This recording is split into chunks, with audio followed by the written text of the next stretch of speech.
आज के इस वीडियो में मैं आपको क्लास 10th का देख लीजिए सेट बी और सेट ए दोनों पेपर एक ही वीडियो में समझाने जा रहा हूं। सबसे पहले हम सेट बी का पूरा सॉल्यूशन देखेंगे 1 से 23 तक का, फिर उसके बाद में मैं आपको सेट ए का भी पूरा सॉल्यूशन दूंगा। चलिए तो शुरुआत करते हैं, अच्छे समझते हैं।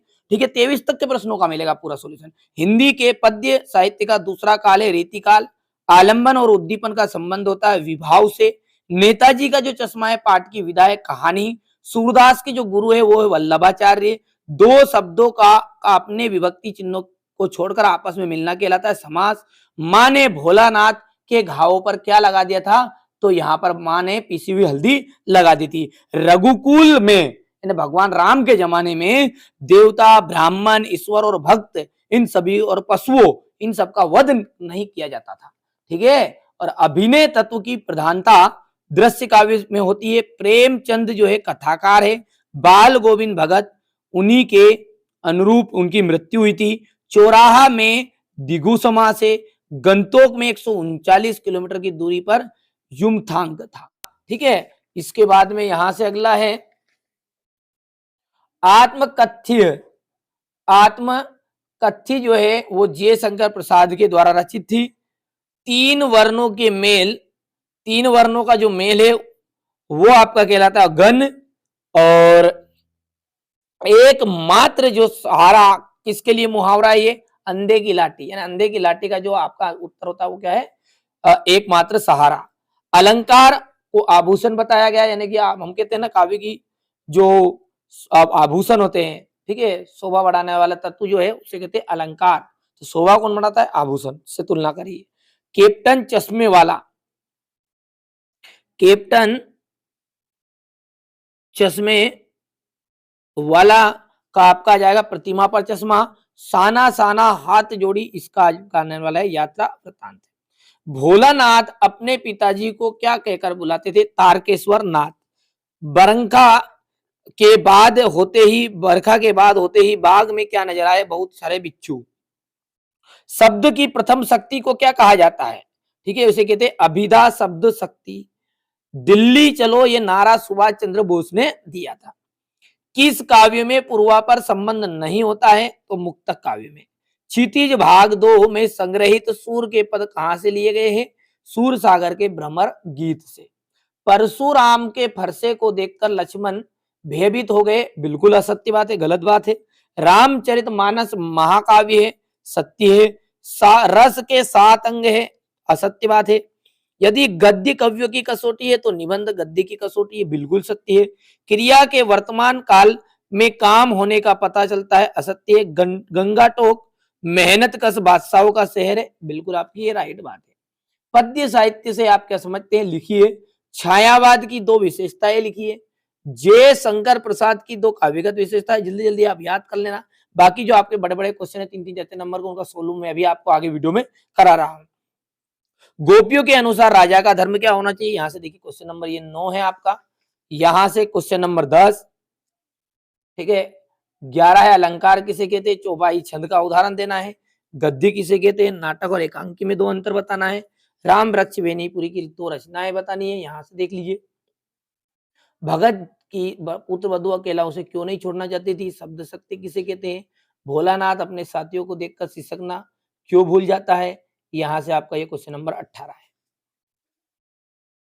ठीक है, इसके बाद में आपका है यहां से ये क्वेश्चन नंबर 18 जो है, यहां से अपन पहले तो उसका सोल्व थोड़ा समझते हैं। यहां से देखिए, ऊधो तुम हो अति बड़ भागी, ठीक है, यहाँ पद्यांश गद्यांश पद्यांश है। तो यहाँ पर जो गोपियां है ना, वो गोपियां कह रही है किससे, उधो से। उद्धव जी जब योग का संदेश लेकर आए थे ना श्री कृष्ण का, जब की बात है। तो उधो तुम तो बड़े ही भाग्यशाली हो, ठीक है, क्या कह रही गोपिया, उधो तुम तो बड़े ही भाग्यशाली हो। अपरस रहत सने तगाते नाहिन मन अनुरागी, ठीक है, यानी कि तुम तो श्री कृष्ण के साथ उसी तरह प्रेम के बंधन में इससे नहीं लिपटे जिस तरह जो कमल की पत्ती होती है, वो कमल की पत्ते पानी में रेखते तो हैं लेकिन फिर भी वो पानी से अछूते रह जाते हैं। ठीक उसी प्रकार तुम तो श्री कृष्ण के प्रेम से अधूरे रह गए हो। क्या कह रही गोपियां कि तुम तो श्री कृष्ण के पास रहते हुए भी उसके प्रेम से वंचित रह गए हो। पूरा पुरइन पात रहत जल भीतर तारस देन त्यागी, यानी कि जिस तरह कमल का जो फूल है वो जल के भीतर रहता है, लेकिन जल से फिर भी वो छूता नहीं है, पानी का दाग उस पर लगता नहीं, क्योंकि ऊपर खिलता है वो। तो जो जल मां तेल की गागरी बूंद न ताको लागी, यानी कि जिस तरह यदि हम तेल से भरी हुई मटकी, तेल की मटकी भरी हुई मटकी है, उसको पानी में डाल दे, डुबा दे, फिर भी क्या वो मटकी डूब जाएगी क्या? वो उस वहां पानी की एक बूंद भी उस तेल को नहीं छू पाएगी, क्योंकि जितना भी तेल वो तो सब पानी के ऊपर आ जाएगा। तो उसी तरह प्रति नदी में पाऊ न बिरियो दृष्टि रूप परागी, तुमने तो प्रेम की नदी में पैर भी नहीं डुबाया, ठीक है, यानी कि तुम्हारी दृष्टि तो आनंद में पगी ही नहीं है। सुर अबला हम भोरी गुर चोटी पियो पागी, यानी कि श्री, और आगे कहते हैं कि हम तो क्या है, सूरदास जी कहते हैं आगे, गोपिया कह रही है कि हम तो श्री कृष्ण से उसकी तरह लिपट गए जिस तरह चीटियां जो होती है गुड़ से लिपट जाती है, ठीक है, उसी तरह हम तो श्री कृष्ण के प्रेम में लिप्त हो गई है। यहां से देखिए ये तो आपका संदर्भ आएगा, और यहाँ पर आप देख सकते हैं ये इसका आंसर है। यहाँ से बिल्कुल रट डालना है, आप बिल्कुल मेहनत करिएगा, भरोसा रखिएगा, ये प्रश्न आपका नहीं आए तो आज के बाद ये चैनल पे ना कभी वीडियो डालूंगा, ना कोई आपको कभी बताऊंगा, ठीक है। घबराना नहीं, एकदम ओरिजिनल चीज बता रहा हूँ आपकी बात, ठीक है भैया। अब हो जाता है कभी कभी धोखा, इंग्लिश में हुआ तो इसका मतलब इसमें थोड़ी है। मधुप गुनगुना कहा जाता है, इसी तरह देखिए लंबा वीडियो बनेगा, यहाँ पर अपन इसको डायरेक्टली आपको बता देते हैं, ये मधुप वाला है और ये इसका व्याख्या है, जो मैंने तरीका सिखाया ना अभी, उस तरीके से आप इसको कर लेना, कर लोगे भैया, यहाँ पर है। अगला है प्रसंग व्याख्या है, ये इसको भी निकाल के बता देते हैं आपको। अगला क्या है आपका, बार बार सोचते क्या हो, ठीक है।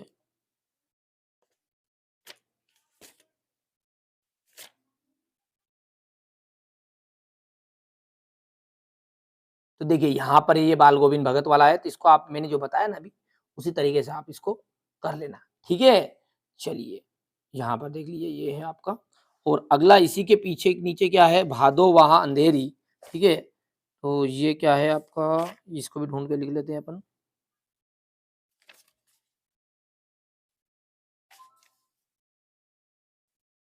चलिए, तो ये कोई बात नहीं, इसका ऊपर वाला बता दिया मैंने। दो मित्रों के बीच में परीक्षा का संवाद आपको बताना है, दो मित्र हैं और वो संवाद कर रहे हैं, ठीक है। तो संवाद लेखन है आपका किसके बीच में है, दो मित्रों के बीच में है, ठीक है। तो यहाँ पर अपन देख लेते हैं, इसका भी आंसर आपको बता देते हैं।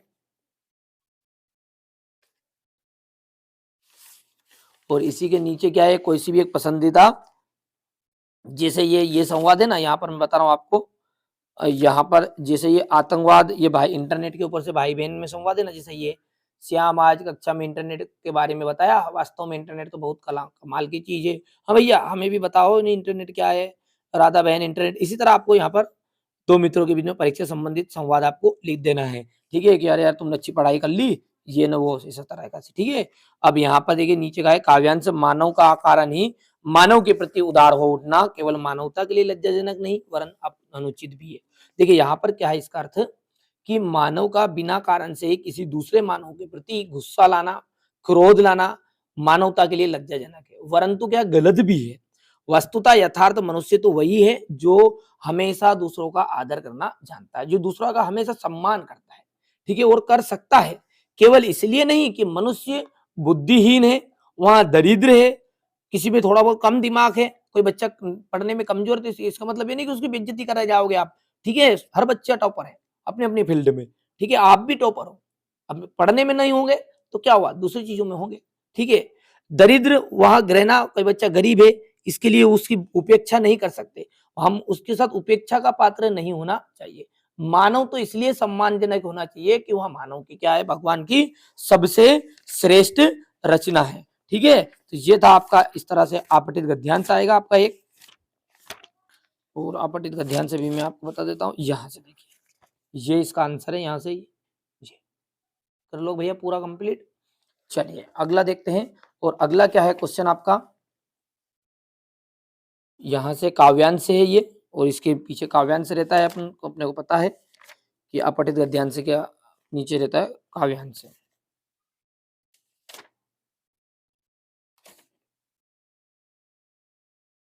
कौन सा है? गगन, गगन है ना।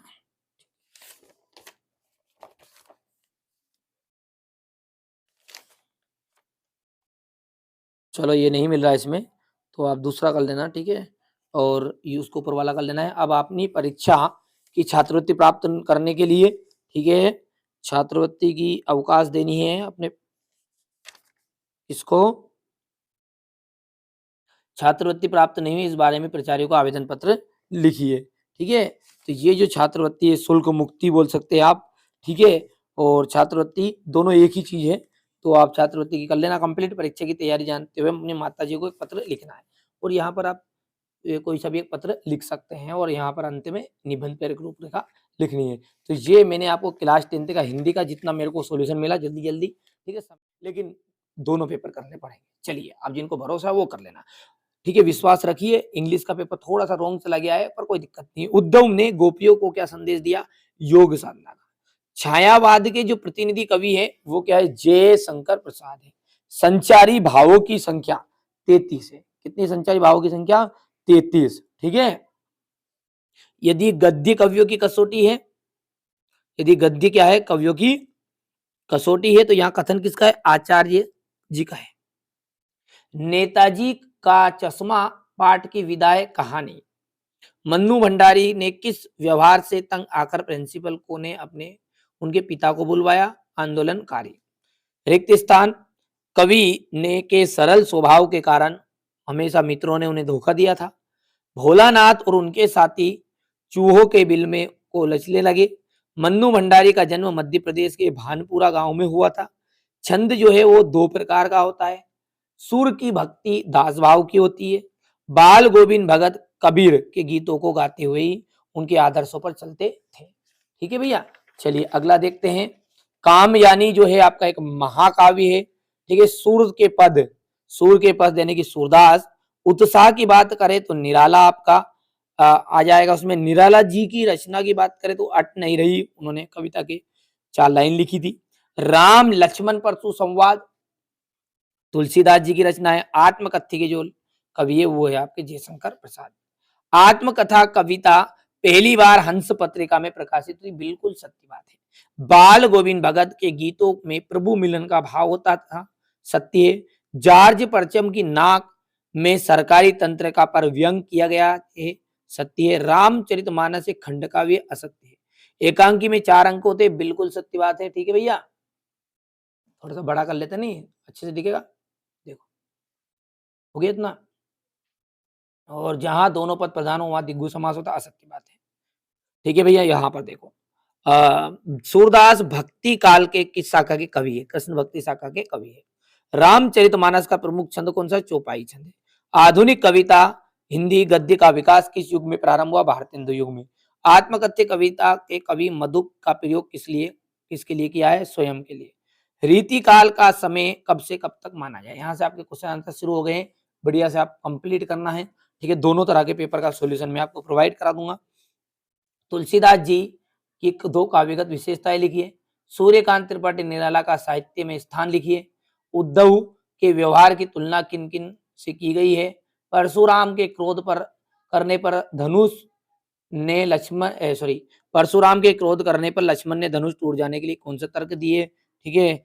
कवि ने आत्मकथा लिखने के लिए क्यों बचना चाहता है? कवि की आंख फाल्गुन की सुंदरता से क्यों नहीं हट रही? यहाँ से देखो आप बढ़िया ध्यान से। अतिशयोक्ति अलंकार की परिभाषा, बिल्कुल सिंपल सिंपल से प्रश्न तो आप देखो, ठीक है। बहुत ही आसान से प्रश्न आएंगे आपके, ठीक है। ये आपका पूरा जो है त्रैमासिक सिलेबस के अकॉर्डिंग ही पेपर है, ठीक है। यहाँ से देखिए अब क्वेश्चन नंबर जो 19 है, ठीक है।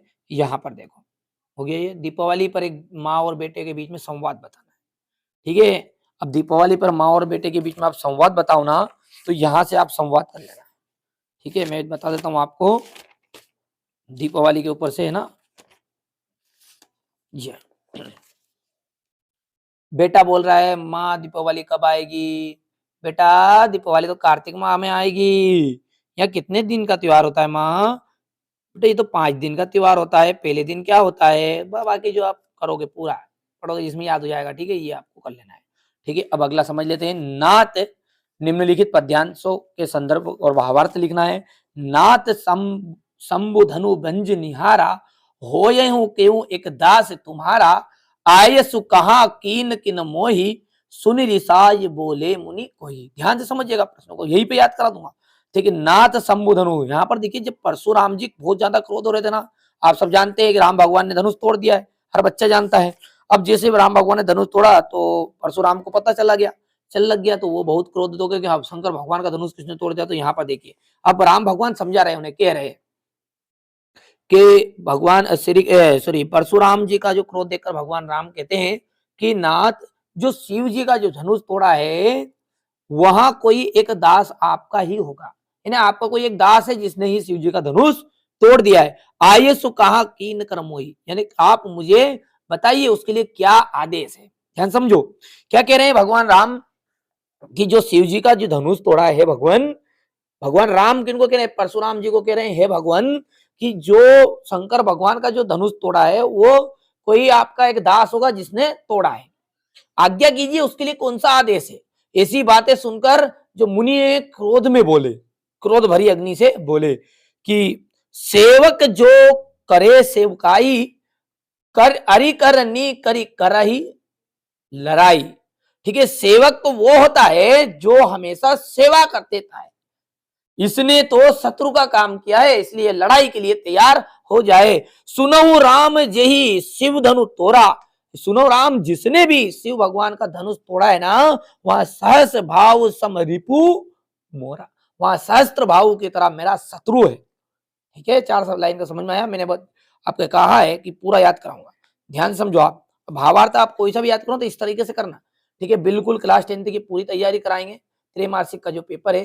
ठीक है, जो पेपर हमारे पास आता है भैया वही बता रहे हैं। ठीक है, अब इसके भरोसे आप पूरा मत बैठो, याद करो, 100% दावा है आएगा दोनों पेपर में से। पर आप अब आगे देखिए, हमें किसी का फ्यूचर बर्बाद नहीं करना चाहता। ठीक है, बच्चे बहुत सारे कमेंट भी करते हैं आपके पेपर में से कुछ नहीं आया, ये नहीं आया। भैया मैंने कम से कम इंग्लिश में आपको तरीका तो बताया था, किस तरीके से पास होना है, क्या क्या बताया था। ठीक है, वो तो मैं खुद समझदार हूँ, मैंने खुद ने मिला लिया। ठीक है भैया, पर लेकिन हिंदी का आएगा, 2 तरह के पेपर आए, 100% दावा है। ठीक है, तो यहाँ पर देखिए कि जो भगवान शंकर का धनुष तोड़ा है वो कोई आपका एक दास होगा, भगवान राम जी कह रहे हैं। उसके लिए आज्ञा क्या है बताइए। तो भगवान जो परशुराम जी उनने बोला कि रीस में बोला कि सेवक तो वो होता है कि जो हमेशा सेवा प्रदान करता है, लेकिन ये तो मेरा शत्रु है, इसने तो लड़ाई करने का काम किया है, मेरी शत्रुता का काम किया है। सुनो राम जय शिव धनु तोड़ा, जिसने भी भगवान शिव का धनुष तोड़ा है ना राम, तो सहस्त्र भाव समरिपु मोरा, वो सहस्त्र भाव की तरह मेरा क्या है, दुश्मन है। ठीक है, सो बिलकाओ बिहाई समाजा, ना तय मार जय सब राजा। अरे सुनाओ जितने भी समाज के यहाँ पर राजा है वो सुन लो। ठीक है, जो भी वो मेरा दोषी है, जो भी मेरा शत्रु है, उसको आप सब सामने कर दो, वरना वहां ये सब राजा है ना, इनको सबको मैं मृत्यु के घाट उतार दूंगा। आप तो पता है परशुराम जी दिन भर क्रोध में रहते थे। ठीक है, सुनी मुनि वचन लखन मुस्काने, अब लखन जी को तो साहब ठिठोली आ गई इस बात पे। ठीक है, साहब देखो इतना गुस्सा एक धनुष पे टूटने पर। तो सुनी मुनि वचन लखन मुस्काने, बोले परशु धरई अवमाने, यानी कि परशुराम जी का अपमान करते हुए बोले वो कि सुनी मुनि वचन तोरी लड़काई, कबहु न असिरीस करई गुसाई, कि हमने तो बचपन में ना जाने कितने धनुष तोड़ दिए, तब तो आपने ऐसा क्रोध नहीं किया। अब इससे ऐसी क्या प्रीति थी, इस धनुष में ऐसा क्या था कि ये एक लकड़ी का टुकड़ा टूट गया तो आप इतना गुस्सा कर रहे हो। तो इस तरह से आपको व्याख्या लिखनी है। ठीक है भैया, अब मैंने तरीका बता दिया, आपको समझा भी दिया है, हो सकता है आपको समझ में आया या ना आया हो। ठीक है, कमेंट करके जरूर बता देना। ठीक है, मेहनत में कोई कमी नहीं है मेरी। ठीक है, यहाँ पर आप देख लीजिए, यहाँ से देख सकते हैं, ये इसका भावार्थ है। कर लोगे कंप्लीट? चलिए आगे बढ़ते हैं। उदौ तुम हो अति बड़ भागी, अपरस सहत सने तागाते नहीं मन अनुरागी, पुरहिन जल महातेल की गागरी, बूंद ना ताको लागी। उदो तुम तो बड़े ही भाग्यशाली हो। ठीक है, अब तुम तो बड़े ही भाग्यशाली हो, तुम तो श्री कृष्ण के साथ रह गए, रहकर भी उसके प्रेम से अछूते रह गए हो। ठीक है, जब उद्धव जी गोपियों के पास श्री कृष्ण का संदेशा लेकर आए थे ना योग का, तब की बात है। पुरहिन जल महातेल की गगरी, बूंद न ताको लागी, यानी कि जो तेल की गगरी होती है ना, वो पूरी की मटकी पूरे पानी में डुबा देना, फिर भी वो एक बूंद तेल की पानी की जो बूंद है ना उससे नहीं चिपकती है। आप सब जानते हैं तेल ऊपर आ जाता है, ठीक है, तो यहाँ से आप इसका आंसर लिखना, ये आपकी व्याख्या है यहाँ से, ठीक है। ये आधी लिखनी है, ये डूब जाने पर भी मत, तुम तो प्रेम के, यहाँ तक लिखना है आपको, यहाँ तक, बस इतनी सी 3 लाइन है इसमें, कर लोगे कंप्लीट भैया, अच्छे से मेहनत करना है, ठीक है। अब बाल गोविंद भगत, इसी तरह ये संदर्भ व्याख्या है आपकी, तो इसको मैं बता देता हूँ अब डायरेक्टली, समय बहुत लंबा होगा क्योंकि समय आपके पास कम है। देखिए जितना मुझसे आपकी हेल्प हो रही है, मदद कर रहा हूँ, ठीक है, मेरी मेहनत में कोई कमी हो तो बता देना आप, अगले वीडियो में उसको और सुधारेंगे और अच्छे समझाएंगे जो चीजें, ठीक है भैया, अच्छे से मेहनत करो आप तो, ठीक है भैया। चलिए कौन सा है आपका, ये बाल गोविंद भगत का है, हाँ, बाल गोविंद भगत संगीत साधना, ये बात है, ये यहाँ से देखो, ये आपका यहाँ पर आंसर है, कर लोगे भैया। चलिए अगला देखते हैं, ये यहाँ पर है जीव कस्बा,